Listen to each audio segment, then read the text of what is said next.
मैं डॉक्टर चंद्रभूषण तिवारी, जूथादार संस्कृत महाविद्यालय मझौलिया, पश्चिम चंपारण। आज ऑनलाइन क्लास के माध्यम से मैं शास्त्री प्रथम खंड के छात्रों को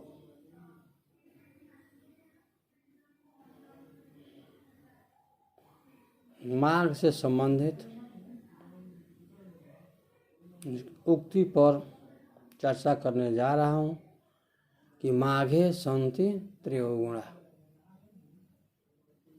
माघे सन्ति त्रयोगुणा अर्थात माघ में है तीनों गुण।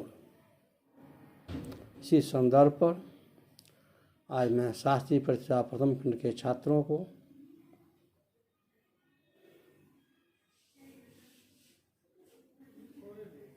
यह उक्ति की व्याख्या करने जा रहा हूँ कि माघे सन्ति त्रयोगुणो क्या है, क्यों कहा गया।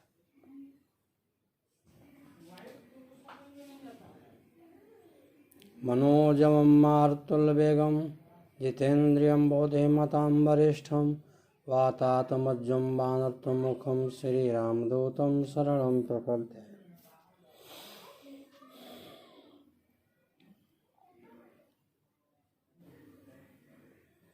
जैसा कि संस्कृत साहित्य के अध्ययनों पश्चात ये हम जानते हैं कि माघ बड़े ही सुविख्यात कवि थे।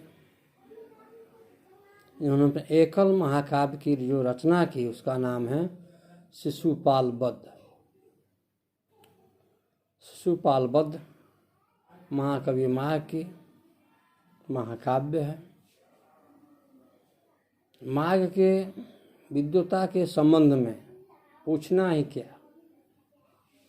माघ के काव्यों के अध्ययनों पश्चात विद्वानों ने यह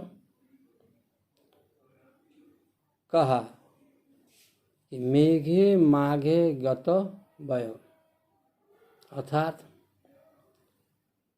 कालिदास का मेघदूत और माघ का शिशुपाल बद्ध के अध्यापन में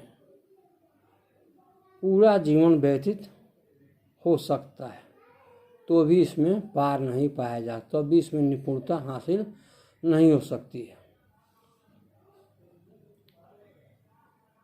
उसी प्रकार लोगों ने कहा कि नौ सर्गात गतोऽपि नौ शब्द न विद्यते अर्थात महाकवि माघ ने इस शिशुपाल बद्ध के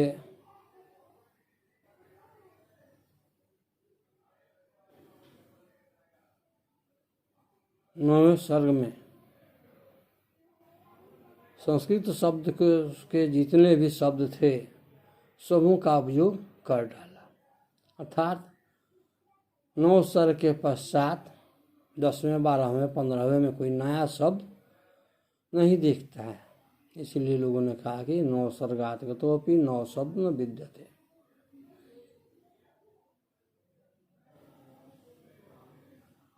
माघ के विद्वता के परिणाम स्वरूप ही माघ की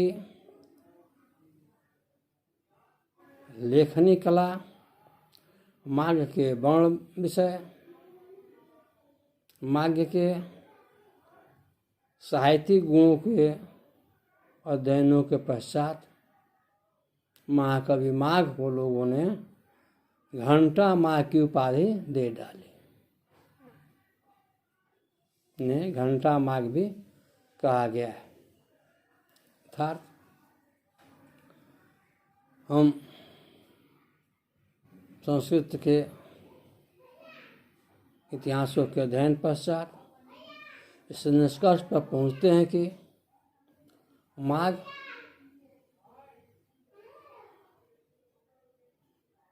अपने कला में, अपनी कविता में, अपने काव्य में पूर्ण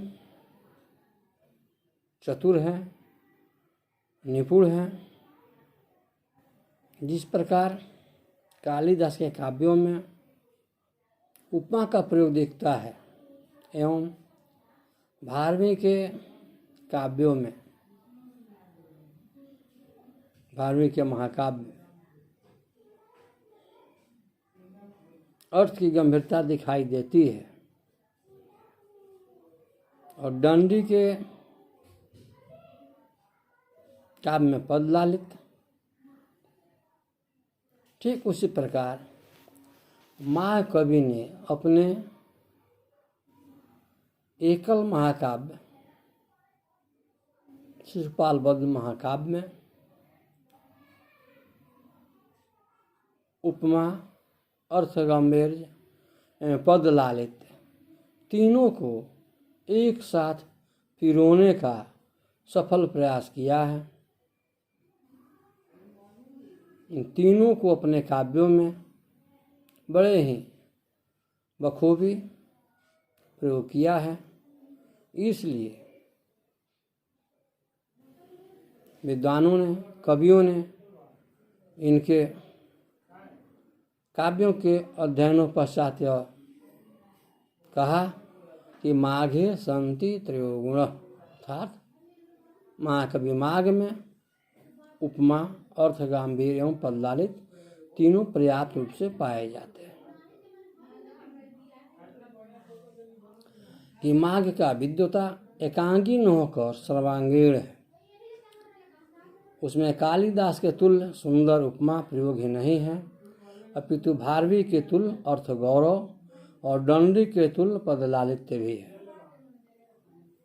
माघ का दृष्टि रहा है कि उसकी कविता में उसके समय तक प्रचलित सभी गुण आ जाए, जिससे किसी भी दृष्टि से देखने पर उसका काव्य एकांगी या न्यून प्रतीत न हो। इसीलिए उसने एक ओर उपमा का सौंदर्य है तो दूसरी ओर भाव गांभीर्य। इसी से मुग्ध होकर विद्वानों ने माघे सन्ति त्रिगुणों कहा। यह स्पष्ट कर देना उचित होगा कि माघे सन्ति त्रिगुणों का अर्थ कदापि नहीं है कि माघ उपमा प्रयोग में कालिदास से आगे है या अर्थ गौरव में भारवी से आगे है, परंतु इसका भाव यह है कि माघ ने अपने महाकाव्य में इन गुणों को, उपमाओं को, इस उपमा नामक अलंकार को, अर्थ की गंभीरता को, पद लालित्य को एक साथ प्रयोग किया है, एक साथ पिरोया है।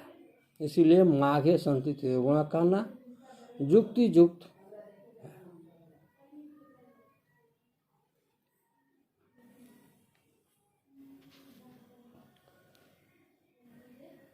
है। कहा गया है उपमा कालिदासस्य भारवी अर्थ गौरव दंडिन पद लालित्य माघे सन्ति त्रिगुण। माघ ने वर्णों में अपनी कला, प्रतिभा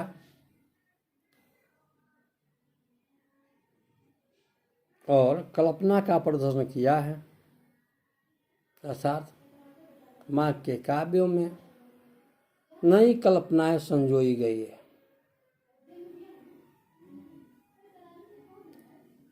सजीवता, सरलता, चित्रात्मकता और अलंकृतता उनकी विशेषता है। माघ के काव्यों में सजीवता है, अर्थात निर्जीव को भी सजीव करने की क्षमता है, उनमें वर्णन की क्षमता है, सरसता है। उनके काव्यों के अध्ययन से उसके अर्थ स्वतः प्रदर्शित होने लगते हैं। और महाकवि माघ ने अपने काव्यों में जो संस्कृत साहित्य में एक नई प्रचलन है चित्र काव्य का, उस चित्र काव्यों का भी वर्णन इन्होंने बखूबी अपने महाकाव्य में किया है। बढ़ते हुए शत्रु को उसी प्रकार बढ़ते हुए शत्रु की उसी प्रकार उपेक्षा नहीं करनी चाहिए जैसे बढ़ते हुए रोग की। दोनों की वृद्धि दुखदायी है। अर्थात महाकवि का कथन है कि जिस प्रकार छोटे रोग को भी अविलंब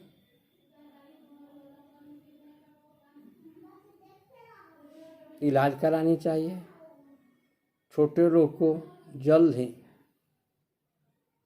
ठीक करा लेनी चाहिए, क्योंकि शत्रु यदि छोटा भी हो, यदि वो बढ़ रहा हो तो एक दूसरे के प्रति हानिकारक होता है, उसकी उपेक्षा नहीं करनी चाहिए, क्योंकि शत्रु की उपेक्षा जिस प्रकार नहीं करना चाहिए, शत्रु का शमन करना चाहिए, शत्रु पर दमन करना चाहिए, शत्रु को नियंत्रित करना चाहिए, ठीक उस प्रकार जैसे कि छोटे रोग को भी इलाज कराया जाता है।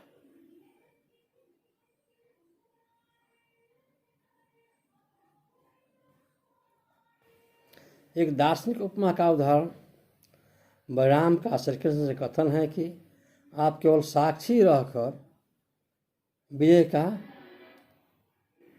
फल प्राप्त जैसे वृद्धि के योग को आत्म प्राप्त करते हैं।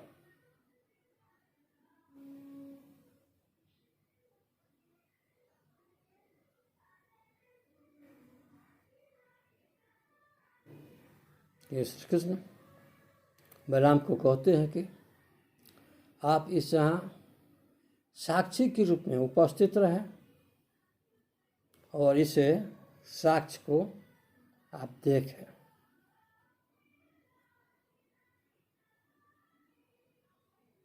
ये विजय सत्वई सेनाया साक्षी मात्रे अपदिश्यताम फल्याजी समीक्षोक्ते बुद्धि भोग इवात्मनि। अर्थात आप सिर्फ साक्षी के रूप में उपस्थित होकर यहाँ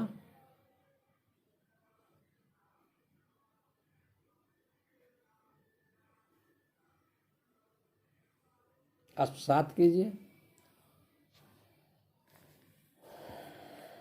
अर्थात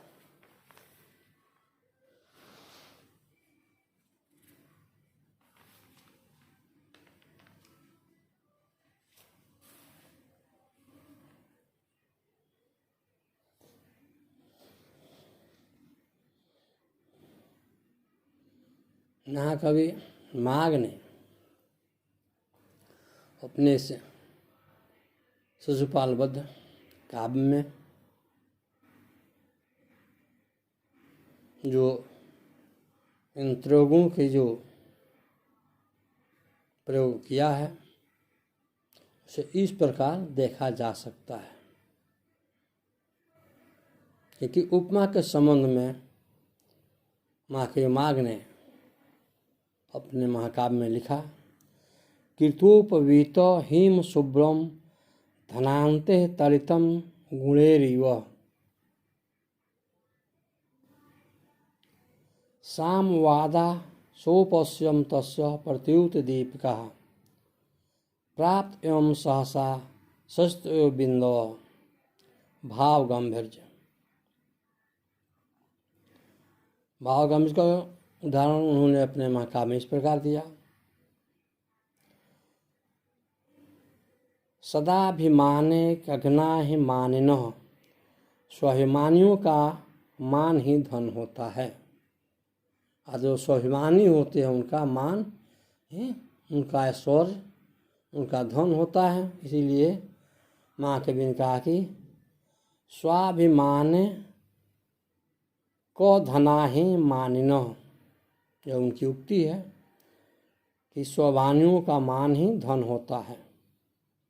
इस पर उन्होंने कहा कि सती च तोषितम प्रकृति च निश्चलम पुमान संवेति मनुष्य का स्वभाव जन्मांतर से भी जाता है कि जन्म से ही मनुष्य का स्वभाव रहता है। कोई जन्म से दानी होता है, कोई जन्म से ही विद्वान होता है, कोई जन्म से ही लंपट होता है, कोई जन्म से चोर होता है। इसलिए महाकवि माघ ने कहा कि जन्म से ही मनुष्य की अपनी गुण परिलक्षित होते रहते हैं।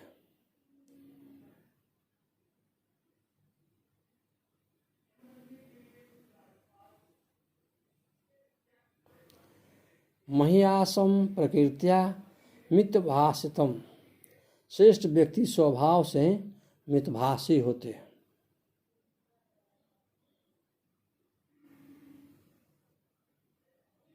सर्व स्वार्थ समीहते, सर्व स्वार्थ समीहते का प्रयोजन है अपने स्वार्थ सिद्धि के लिए सभी प्रयत्नशील रहते हैं, अर्थात अपने कार्य की सफलता के लिए सभी प्रयत्नशील रहते हैं, सभी लगे रहते हैं। कि नीति शास्त्र में कहा गया है कि उद्मे न सिंध्यति कर्जाणी न मनोर्थे नहीं सुप्तस्य सिंहस्य परिसंति मुखे मृगा, अर्थात उद्यम करने से, परिश्रम करने से ही कार्य सिद्ध होते हैं। क्योंकि सिंह के मुख में मृग स्वतः प्रवेश नहीं करता है, उसके लिए सिंह को प्रयत्न करना पड़ता है, आखेट की निकलना होता है, प्रयास करना होता है। इसीलिए यहाँ हमारे माघ ने कहा कि सर्व स्वार्थ समीहते, सभी अपने स्वार्थ सिद्धि के लिए प्रयत्नशील रहते हैं।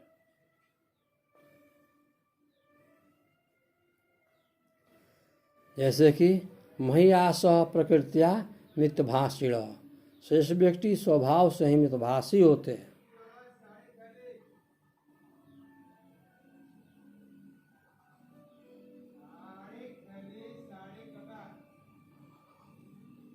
बिहत सहाय कर्जांत सोद्यानपि गच्छति, बड़े के सहारे छोटा भीतर जाता है, बड़े के सहारे छोटा भीतर जाता है। इस प्रकार में देखते हैं कि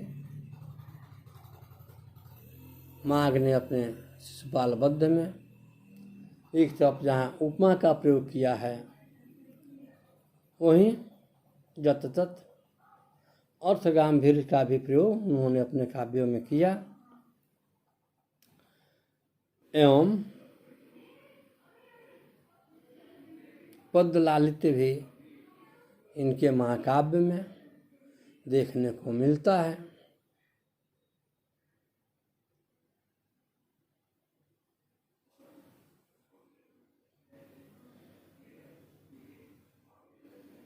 क्योंकि कहते हैं कि विपक्ष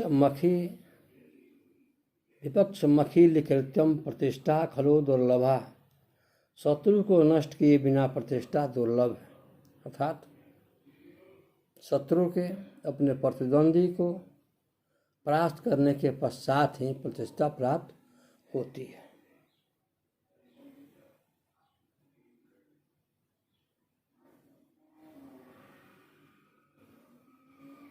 क्योंकि अरुण्यपि रोगहनम निसर्गदेवं भेषजम, अरुण्यपि रोगहनम निसर्गदेव भेषजम, अर्थात कड़ी औषधि बिन पिए मिटे न तन का ताप।